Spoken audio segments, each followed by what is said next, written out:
Hello everyone, as you can probably tell, this is not going to be a normal video today on the account that it's Christmas. I released a video to my subscribers to ask if they want to do a Q&A, so here are some frequently asked questions. If you could bring back one lost railway line or station, which one would it be? Honestly, there are a lot that if I could I would reopen, but I would definitely reopen the Balerno line as a narrow gauge railway.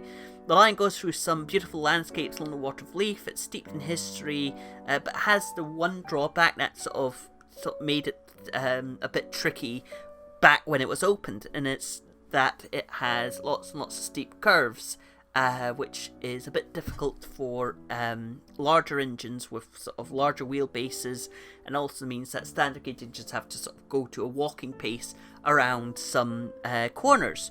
But narrow gauge railways are sort of built for sharp corners, and they're built for that sort of weird sort of curvy landscape. So it would be a lot more practical to open it as a heritage narrow gauge railway than anything else. And also, again, I am a massive sucker for narrow gauge railways. I love narrow gauge railways from a railway historical standpoint, and also just from a geek standpoint, because they usually tend to have the sort of cooler wee bits and bobs, sort of surrounding railway history, and I'd love to have a narrow gauge railway in Edinburgh. When are you going to do X station? Well, that all depends on two things. Firstly, I have a rule with disappearing stations that I do not do stations where there are still platforms intact. If there's a station building intact, or if there's like a doorway still intact or a stairway still intact, I would still do it. But if the platforms are there, I don't sort of make a video, on that station. The reason why I don't make videos about stations where platforms are still intact is because I don't really consider them to have completely disappeared. It's still pretty obvious that there used to be a station there, which sort of puts a limit on which stations I could do. Like, for example, I did Christopherson Station, but I won't do Pink Hill Station because the platform's still intact. I might do Ball Green Station or Ball Green Hall, but the problem with that is I'm trying to figure out if that would count as a reopened station, because the site of Ball Green Hall is now Ball Green Tram Stop, and I'm just trying to figure out if that would count as it being reopened as a tram station, for example. That being said, I did break the no platforms rule once, and that was with Glasgow Botanic Garden Station, and the reason why I broke that rule in that case was because Glasgow Botanic Garden Station is a very, very, very unique station, with it being a closed station that is sort of subsurface underground, and I thought I can't pass up an opportunity to make a video about such a unique station, so hey. Second thing is that the practicalities of actually getting to a station site. Usually I make these videos on a bus or on a bike or on a train or a tram or whatever, so if I can't get to somewhere on public transport, the likelihood of me actually making a video about that particular station sort of falls away a lot. But if I can get a lift up to a place, then yeah, I could probably make a video about that station. There are a lot of stations that I would like to do that aren't too accessible, like Eastbank or Gilmerton, but at some point I'm probably going to have to go and sort of go after some of the less accessible stations out there, so hey. Are you going to make a video about Craigleith Quarry? Maybe. I haven't done too much research on the quarry, and it would be interesting because, it's quite an interesting site with it, first being a quarry, but now being a shopping park, a retail park, I guess. There are a lot of quarries out there, and if you go into the map library, the National Library of Scotland's map library, and just have a look at their sort of map viewer and look at all this sort of old quarries, you see a lot of them, and you think, oh, there used to be a quarry there. And I would love to sort of just go through all those quarries and just sort of do a disappearing quarries thing, but at the same time, I don't know when I'm going to get to Craigleith Quarry. It sounds an interesting quarry, and it sounds very, obviously very interesting, but I don't know when exactly I'm going to do a video on Creative Quarry. What the hell is What 3 Words and why did you use it? What 3 Words is an addressing system for places without a traditional address.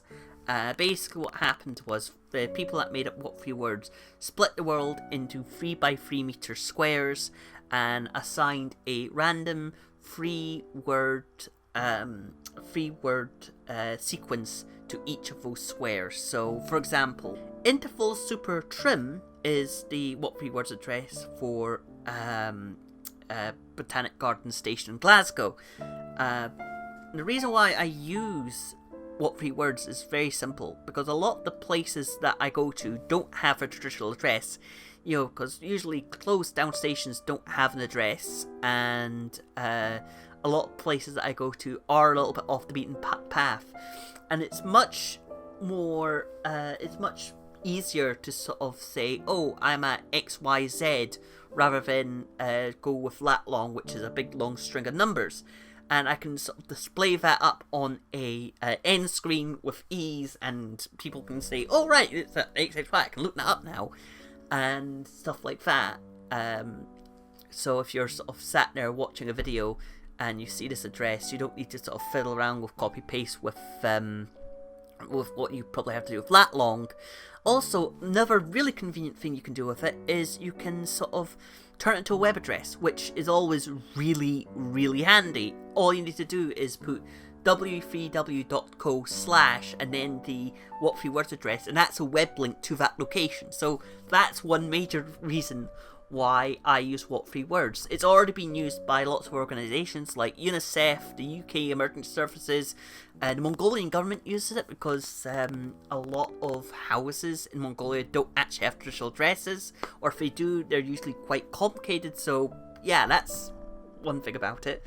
What equipment do I use? Normally I sort of work on a shoestring budget, and usually it's my phone and a cheap lapel mic, which you could probably see in most of my videos. But sometimes I bring along my GoPro if I want to do a hands-free shot, or sometimes I have a gorilla tripod which I can sort of wrap around a tree with my GoPro and have sort of the ability to sort of have a shot where it's just above my head and I can sort of show a sight, in all its detail. A lot of people have asked if I could get a gimbal or a traditional tripod.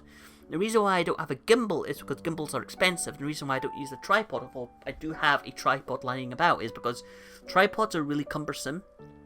And usually if I'm doing a shot, it's a case of me just sort of standing in the street, pointing to a location, getting some B footage of the area to sort of use for different shots, and then I'm out. So a traditional tripod would be quite cumbersome because usually it's just me with my bag out in some random street.